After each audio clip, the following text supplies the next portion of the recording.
Kishore Mahbubani, an underlying thesis of your book is that globalization and technology are transforming the world. The nation state is in decline. The one world sensibility is on the rise.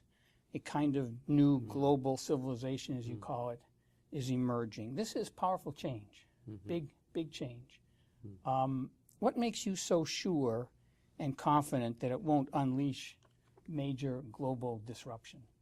As you know, this book is very optimistic.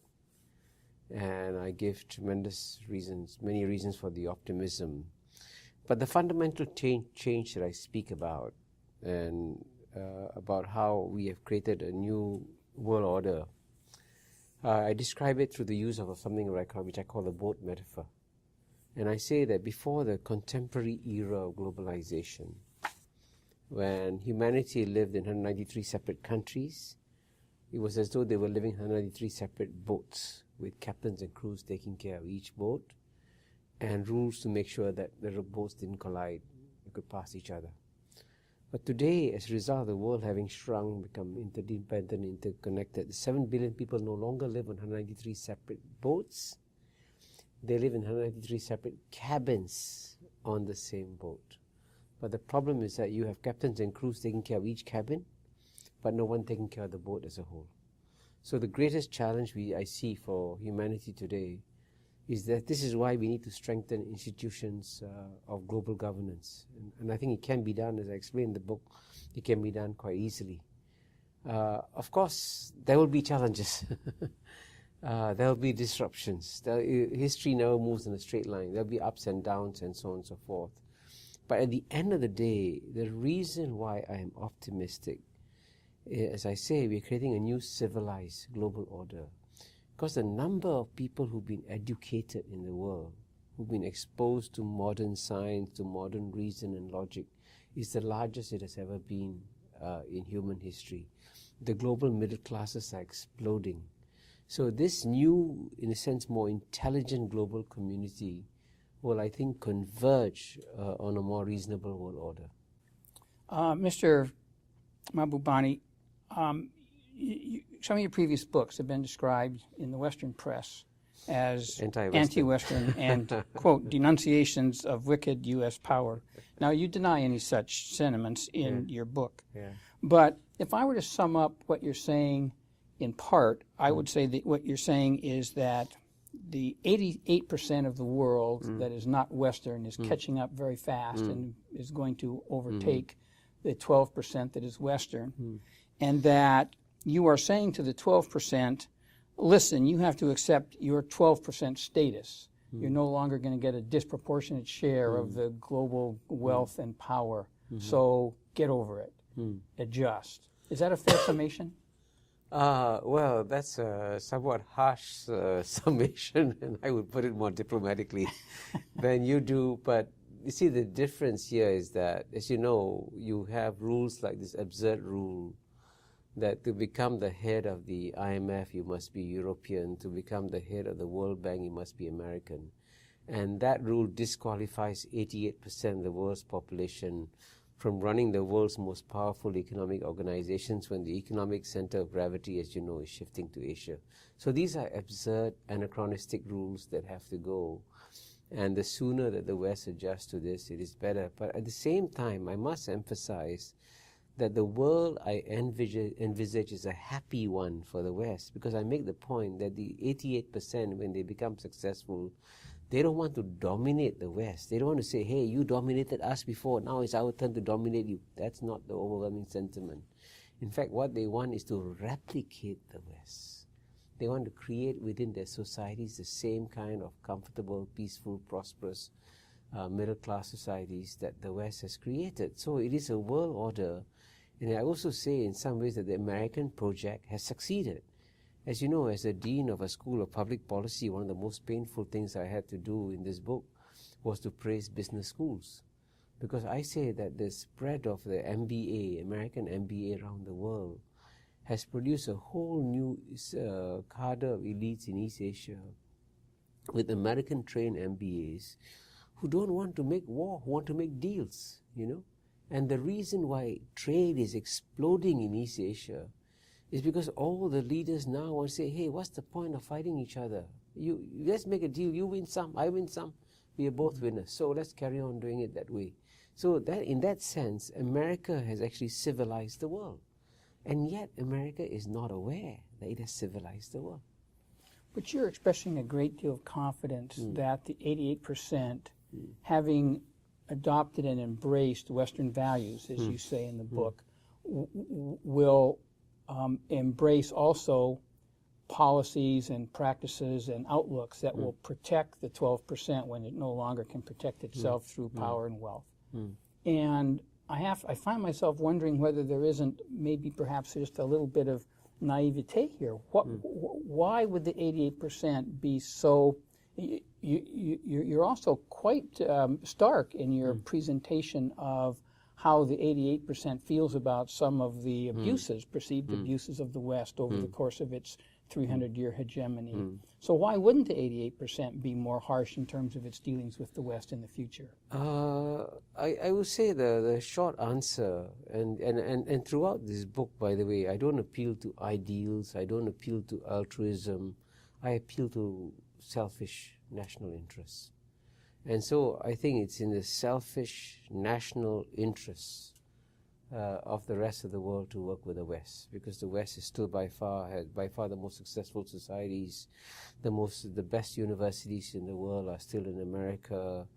Some of the best research is done here. So why have a fight with the West? Why not work with the West? But at the same time, I also appeal to the selfish national interests of the West to say that it is now in your interest to create a rules-based order that you would like to live in when you're no longer the dominant power. And as you know, I begin the book by quoting from a speech that Bill Clinton gave in 2003, where he said, if America assumes that it'll be number one forever, then fine, let us carry on doing what you're doing. Doesn't matter what the rest of the world thinks. But if we can conceive of the possibility that we will no longer be the number one power, then surely it is in America's national interest to create a multilateral rules-based order. And he didn't say, but it's pretty obvious what he's leading to, was that we should then constrain the next number one, China. So clearly, the key point I make to American policymakers is that beware of every loophole that you're creating in international law, because every loophole you're creating is a loophole that China will walk through. So if you don't want China to walk through these loopholes, close them now. So it is now in your interest to strengthen international laws, to sign these treaties and conventions which are in your interest. I mean, take the obvious example. You had Secretary Robert Gates going to Singapore, speaking at the Shangri-La Dialogue, calling on China to abide by the Law of the Sea Convention, which is a great thing, and China should abide by the Law of the Sea Convention we signed. But a friend of mine stood up at the Shangri-La Dialogue and said, Mr. Secretary, I'm so glad you've asked China to abide by the Law of the Sea Convention. When is the United States going to ratify it? And you know, obviously he was embarrassed. And the worst thing that America can do is to underestimate the intelligence of the rest of the world. The rest of the world, having become very intelligent, can see through double standards very clearly. And it is not, again, in America's interest to have double standards, because every double standard you have creates an opening for China too.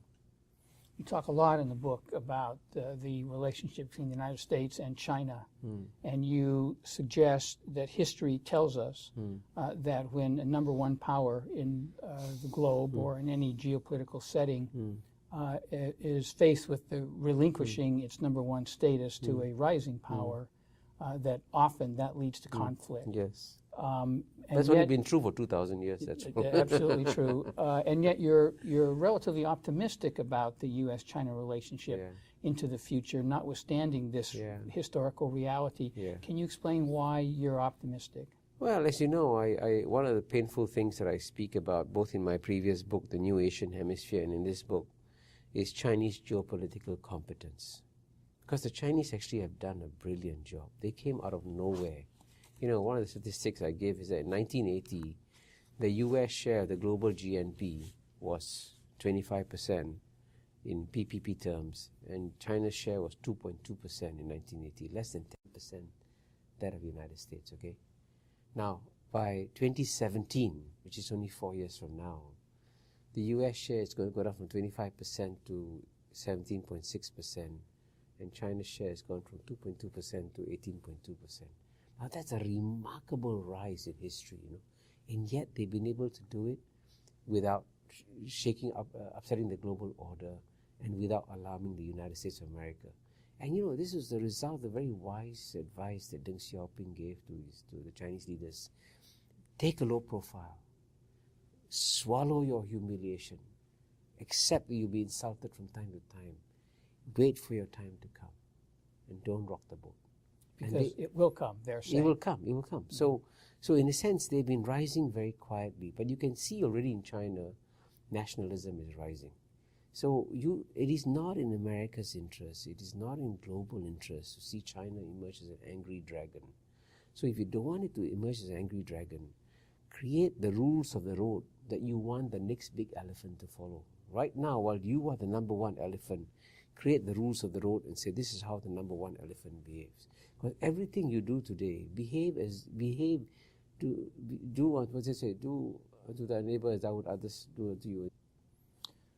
Let me ask you about Israel. You have written, and you repeat in this book, that time is not on Israel's side, and you suggest that Israel is basically relying now almost exclusively on its alliance with U.S. power to maintain its control over occupied territories. What do you see as the future of Israel, of the future of America, and the future of the Palestinians in the context of what you were writing there? Well, I actually emphasize that I'm a friend of Israel. And I say, if I see a friend of mine walking towards a cliff, do I say, stop? Or do I say, carry on? And I think the biggest damage that the Israeli lobby has done to Israel today is that it is not alerting Israel that time is no more on its side. Because you see, American power as a share of the global GNP, even though in absolute terms it remains and grows, in relative terms is going to decline. The power of the Islamic world has troughed. It's the lowest it's been in 1,000 years. It has to go up, right? And so Israel will be caught in a pincer movement. And so it is in Israel's interest to make a peace on a two-state solution now, while it is strong and powerful, while America is number one. But when America becomes number two, right, and the Islamic world becomes much more stronger and self-confident, then the logic will change, because then you may have some very smart asses in the Islamic world saying, hey, time is on our side. What's the hurry? Let's wait it out, Then the opportunity will be gone. Right now, as you know, there is agreement in the Arab League to agree to a two-state solution. It was actually even proposed by the King of Saudi Arabia, as he proposed to Tom Friedman once. So this is the time to do it. Because if you wait, the assumption has been that if you wait, somehow that America will go stronger, Israel will go stronger. But that's no longer the case. And by the way, public opinion, the sad part about Israel, the really sad part, because, it is a good country, very successful in its own right, and so on and so forth. But if you did surveys of public opinion globally, the reputation of Israel is very low. And that's very sad. And it should worry not just about its standing in America, which still remains high. It should worry about its standing not in the remaining 88%, in the remaining 96% of the world. Because even in Europe, opinion has turned against Israel. Yes, yes.